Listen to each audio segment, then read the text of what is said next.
Boss, walang gagamba dyan. Yo, what's up? Ako nga pala si Boss Jules at nagbabuy and sell ako ng mga motor. Meron tayong buyer ngayon, followers natin from TikTok. Dinayo tayo dito sa Montalban. Ang napili nilang unit, itong Honda Click natin.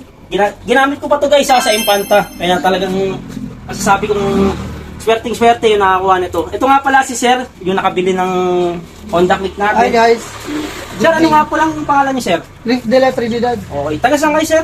sa San Francisco Fladwick ay Harrison. Okay. Nakita ko, Sir, wala nang kasama.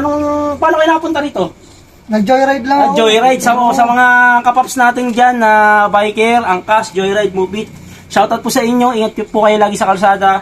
So, boss, anong masasabi nyo sa nabili nyong motor sa akin? Balita ko, boss, ang tagal nyo na nakapalo sa akin. Tagal na. Inaabangan ko palagi ang videos mo. Oo. Tapos then, na-timingan ko lang mismo na nag-post ka agad. Then, kinontak na kita agad.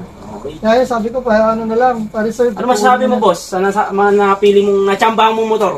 Napakaganda. Okay. Maliban sa mismo ibang nagano sa akin, ito okay. Wala akong masabi, napakaganda. Okay. So, sa mga naghahanap ng quality second hand na motor, follow nyo yung page natin. Malay nyo, nandito na hinahanap nyo. Let's go. Bossing, thank you. Ingat po sa pagdadrive. Salamat. Okay. Sold na ang ating Honda Click.